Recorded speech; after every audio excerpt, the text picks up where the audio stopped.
Good morning, everybody, and happy Easter.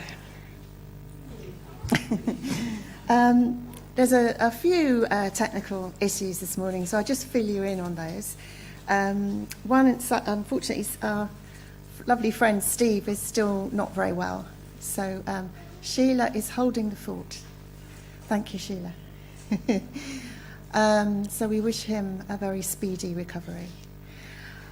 Also, our lectern camera is not working. So although you can hear from the lectern, if you're on Zoom, you won't be able to see, but most of what's happening will happen from here. Who knows what other technical hitches there may be along the way, but let's hope not. Oh, the other thing is that, yes, there is one more. This keeps doing this, and usually it settles down after a while. We'll see. We can't seem to do anything about it. So that's put you in the picture, and now we can properly start the service. So, as I say, welcome to you all.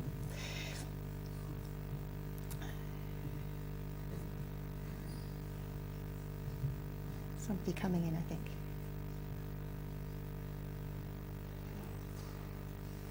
Welcome. Do take a seat anywhere. So the Easter story is the central narrative, I would say, for the Christian tradition. But it's also a time that has a message, I think, for everyone, regardless of their beliefs. It's relevant to us all in one way or another. It's a message of hope, and it's a message of renewal, transformation, rebirth, however you would like to express it and understand that. So I'm going to begin with some words from Andy Pakula, who's former minister of one of our Unitarian churches in London, New Unity. He's retired now. And it's included in our daily reader, Fragments of Holiness. Not for today, but it feels appropriate for today. Let there be light. The light of joy, the light of happiness, and the light of contentment. May it illuminate our paths and fill our lives with peace. And let there be dark, for it is from our dark places that we are brought forward, tried, tested, and impelled towards growth. It is in these places that we realize compassion and learn to love.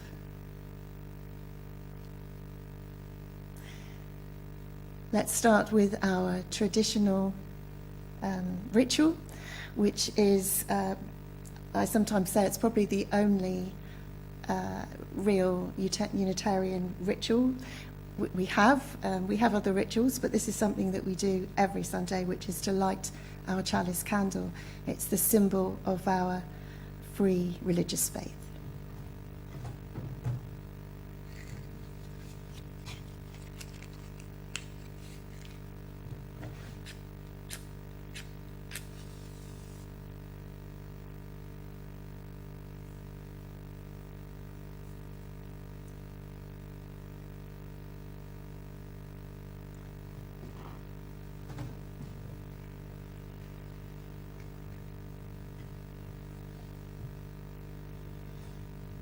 May this flame be for us the spirit of Easter.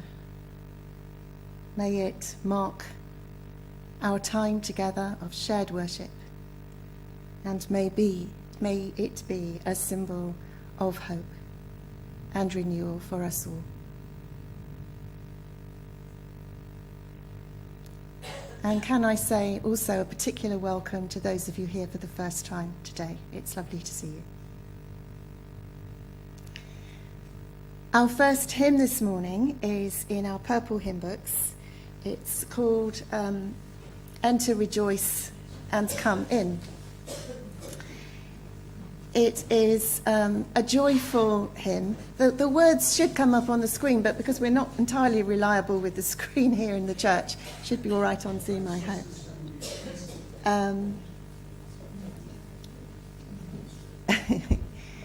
But it is a joyful hymn. It's called Enter, Rejoice and Come In, and it's number 33. So I'll just give you a moment to find that.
Well sung, everybody.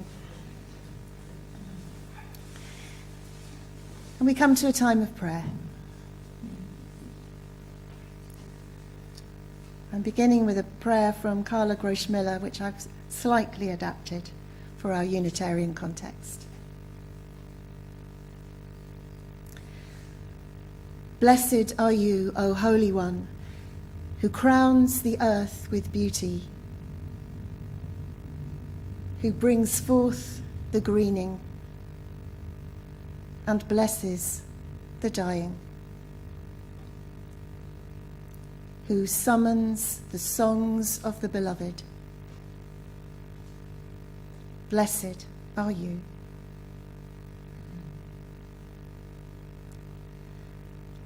Blessed are you, O Holy One, who absorbs the pain of the world, who cradles broken bodies and sorrowful spirits, who loves us back to life. Blessed are you.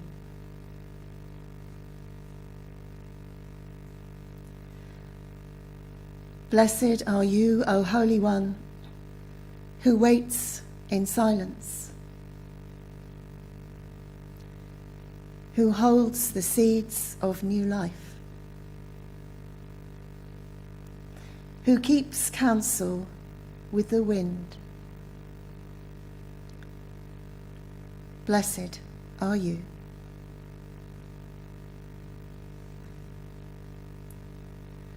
Blessed are you, O Holy One, whose love holds the universe together and binds the human family to dust and stars. Blessed are you.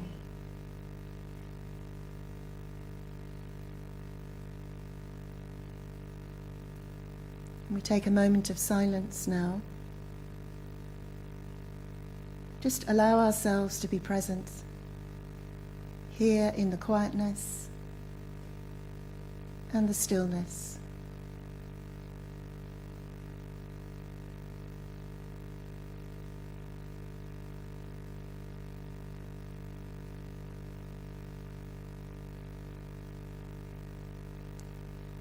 And we may wish to bring to mind anyone known to us who is suffering in any way at this time.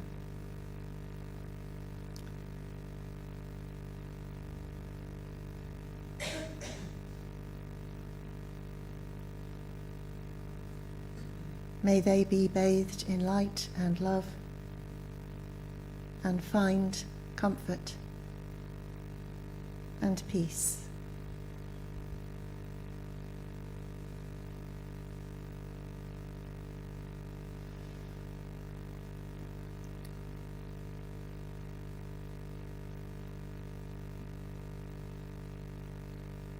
And may we open our hearts more widely, more fully, to all those in our city, in our country, in the world,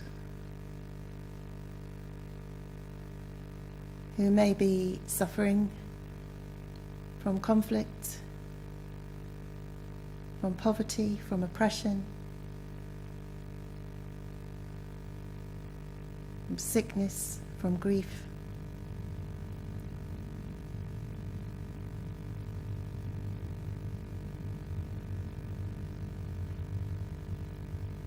We wish all beloved souls solace, freedom, peace, and well-being.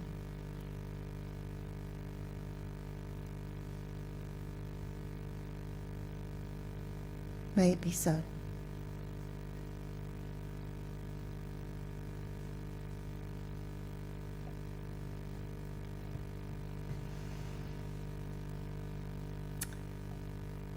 And now we have two readings, and the first reading comes from the Gospel of John. Anne is going to read it for us, and it follows the description of Mary Magdalene and the disciple Simon Peter discovering the empty tomb and finding nothing left but the linen shroud that had wrapped the body. And now the story continues. Now Mary stood outside the tomb crying. As she wept, she bent over to look into the tomb and saw two angels in white, seated where Jesus' body had been, one at the head and the other at the foot. They asked her, "Woman, why are you crying?" "They have taken my Lord away," she said, "and I don't know where they have put him." At this, she turned around and saw Jesus standing there, but she did not realize that it was him. He asked her, "Woman, why are you crying? Who is it you are looking for?" Thinking he was the gardener, she said, "Sir, if you have carried him away, tell me, where have you put him, and I will get him." Jesus said to her, "Mary." She turned toward him and cried out in Aramaic, "Rabboni," which means teacher. Thank you, Anne. I will return to that story later. But another short story comes from Anthony de Mello. Anthony de Mello was a Catholic priest, although he was, I believe, excommunicated. So a dissenting Catholic priest, let's say. He's a great collector, or he was in his lifetime a great collector of stories and also writer of stories. And here is one. A writer arrived at the monastery to write a book about the master. "People say you're a genius. Are you?" he asked. "You might say so," said the master with a smile. "And what makes one a genius?" asked the intrepid reporter. "The ability to see," said the master. The writer was a bit confused. He didn't know what to make of that, but he muttered in the end, "To see what?" The master quietly replied, "The butterfly in a caterpillar, the eagle in an egg, the saint in a selfish person, life in death, unity in separation, the divine in the human, and the human in the divine.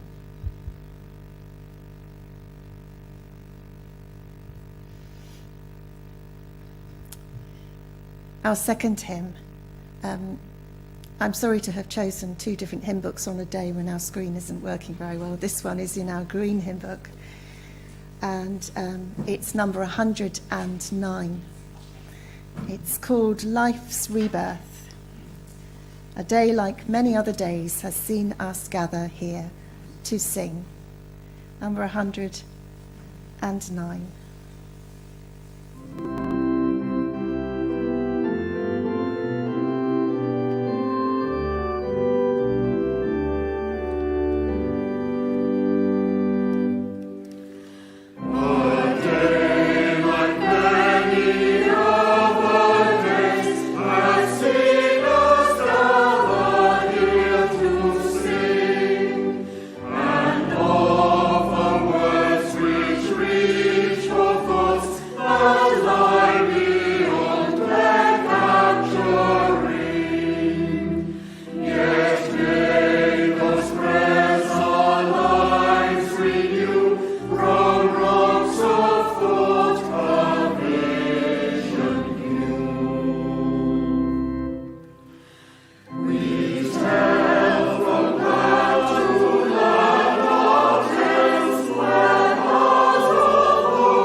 I decided to turn off the screen in the church because it wasn't really helping us, just a distraction, I think.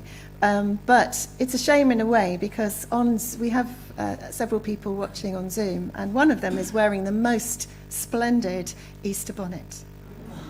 And she's waving, and at some point I might work out how to show you. But thank you, Joan. We had a Heart and Soul meeting on Thursday, and we talked about Easter bonnets then, and she said she wouldn't, but she has. Let's come to a time of quiet reflection.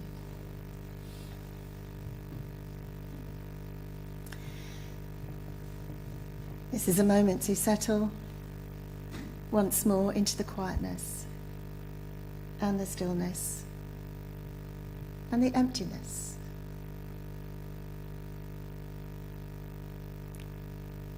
At this Easter time, with the image of the empty tomb, it's an invitation for us to consider, what is it we seek?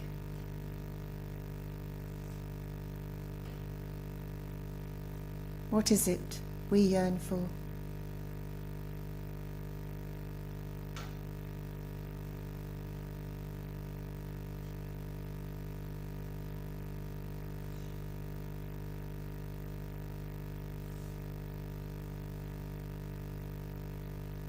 We may not have answers,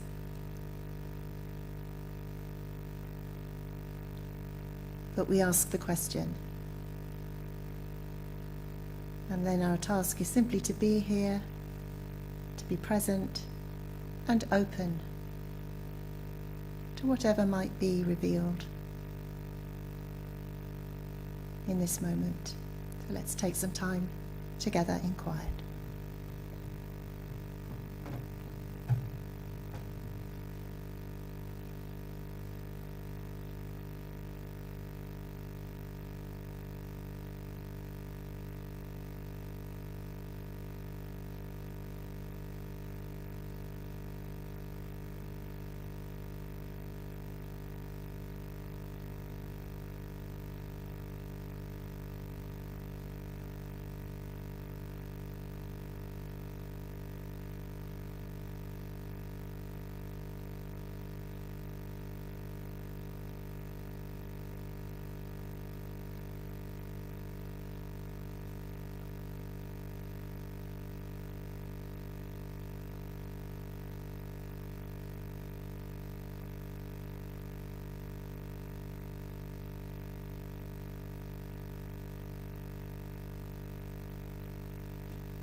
For those of you here for the first time, I should say that we do draw on material from and wisdom from different traditions. So if you're confused as to why there might be stories from the Bible as well as from wisdom writers and other influences, that's why.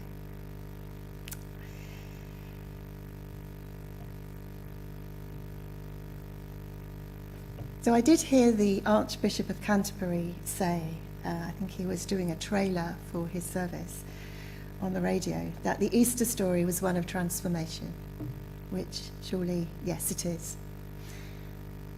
And the story itself, primarily, I suppose, about the transformation from death to bodily resurrection. That's certainly the story that will be told in most Christian churches today, I would think. One in which Jesus died for our sins and rose again with the promise of eternal life. And it's certainly a story that has continued to resonate for, well, around 2,000 years. But of course there are other ways of understanding the story too. There is a truth to it, or several truths to it, that can go deeper than any one set of beliefs or any one religion. Even within the Christian tradition, I think it's worth remembering that the four Gospels of Matthew, Mark, Luke and John all tell the story slightly differently. The details vary, which is not surprising because they were written at different times by different people and written some decades after the events. And they've been edited and translated several times, more than several times over as well. And I know I've said before that one of the strengths of scriptures from whatever tradition and the stories they tell is that they do work on different levels. They can speak to us in different ways at different times. There is a depth to them.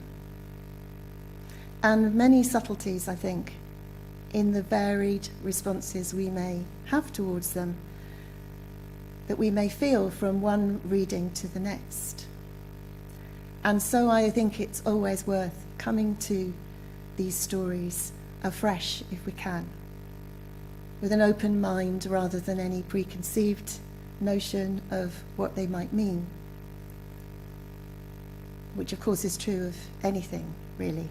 We always do well to drop our preconceptions, our assumptions, and meet each situation as though it were for the first time, if we can.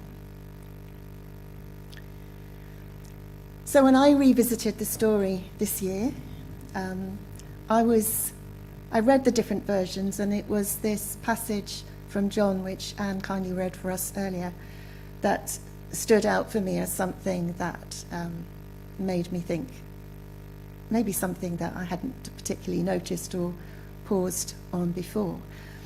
So there were two things that stood out in that reading. One is that initially,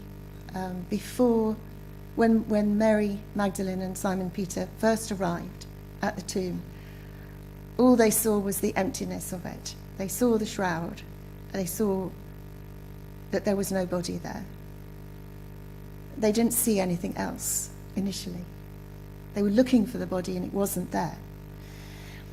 And so we joined them when Mary was standing outside crying. But then she looked again, and this time she saw two angels in white sitting in the tomb. And so now the emptiness was no longer quite so empty. Here were two beings who spoke to her out of the darkness and said, "Why are you crying?" And we may wonder why she didn't see them the first time she looked. Maybe they'd only just arrived. I think angels might have that ability to just turn up. Or did she need time to adjust to the dark? You look into a dark space initially, it's hard to see. Or was she just so shocked and focused on the absence that she just didn't notice them? Was she not yet open to the possibility of there being help or any sort of light in that situation? And the second thing that stood out to me is the word Rabboni or Rabboni, meaning teacher, which is what Mary says when she recognizes Jesus.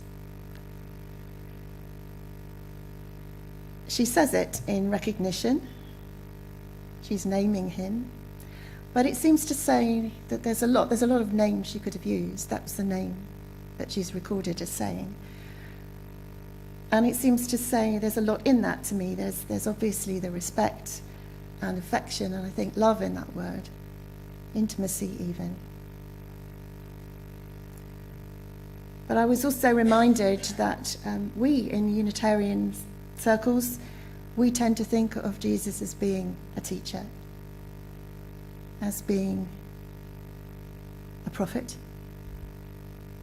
And so that word teacher also resonated for me in that way. But it also seemed to me that Mary realized, maybe consciously, maybe unconsciously, that she was being taught in that very moment. It wasn't just that she recognized her teacher, she was actually being taught. In that moment of recognition, you get the sense that her eyes were opened to something she had not seen before or realized before, and that she somehow would never be the same again. And it feels like a very powerful moment for her in that story. So to me, whatever we may believe about Jesus or the resurrection, and I know that there is a wide variety of understandings of that here, it seems to me that the story itself offers a number of understandings, a number of teachings. It reminds us, I think, that what may seem and feel like emptiness may yet reveal itself to be the beginning of new understanding. It impresses upon us the need to look again, and again if necessary. Even if we don't recognize initially that there may be anything to see.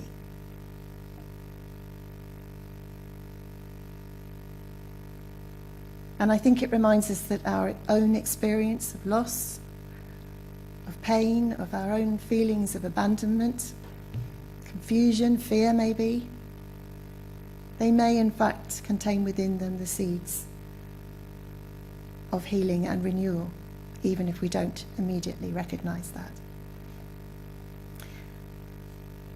There's many more readings you could make, and I would encourage you to go back to the stories yourself and see what they say to you, what they say to you this time, and always come to them with that freshness of approach.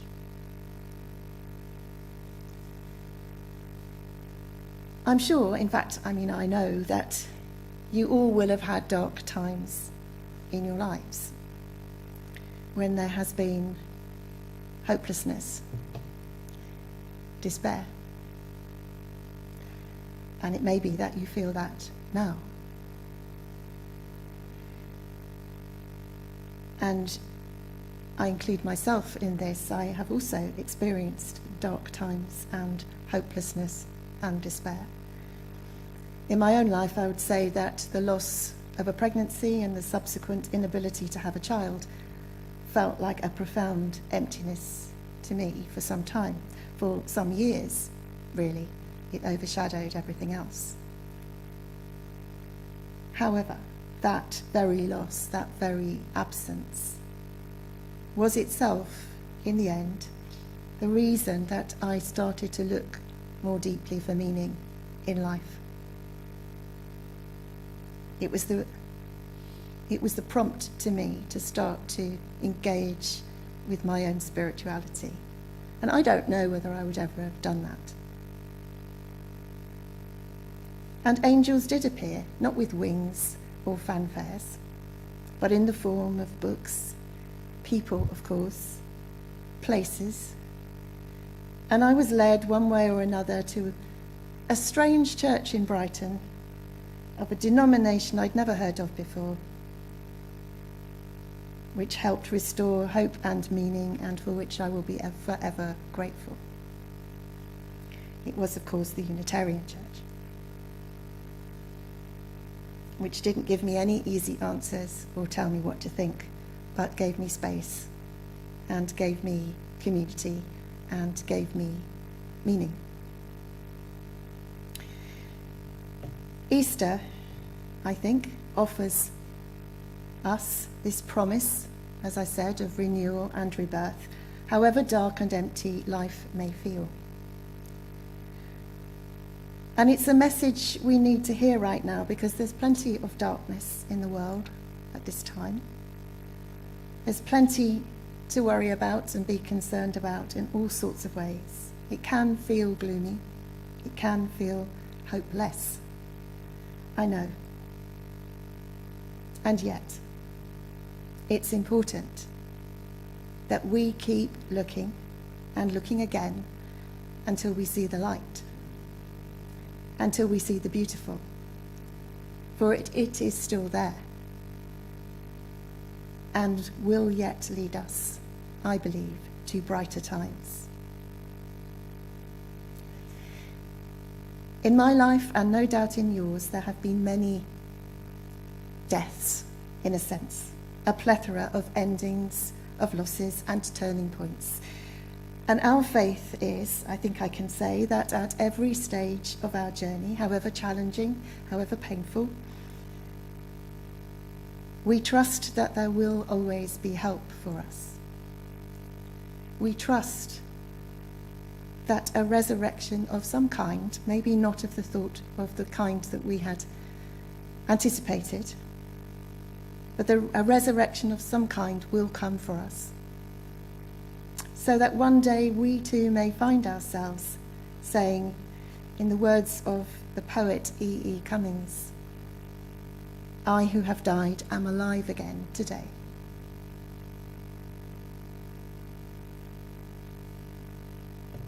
May it be so.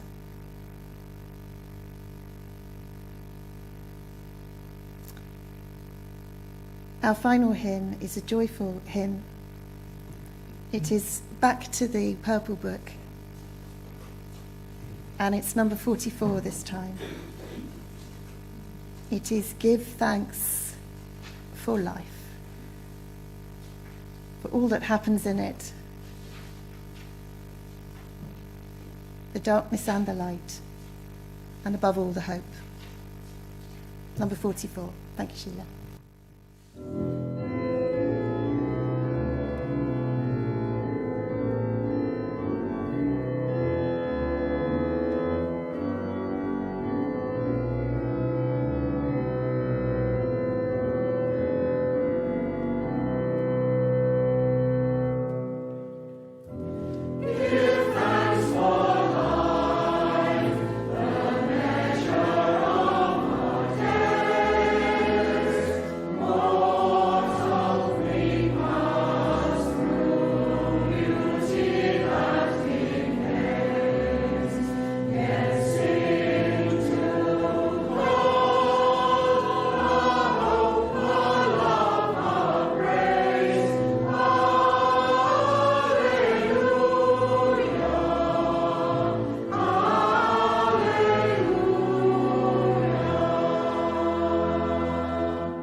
words are called Refuge in God. They're by Annie Heppenstall from the Book of Uncommon Prayer. And it starts, "Oh my rock," and I invite you to interpret that in your own way. What is your rock? What is your understanding of the holy and the divine? Oh my rock, in you I take refuge.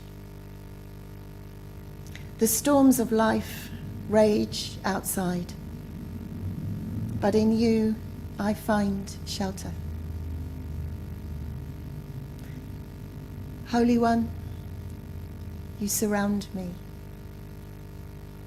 The cave of your love welcomes me.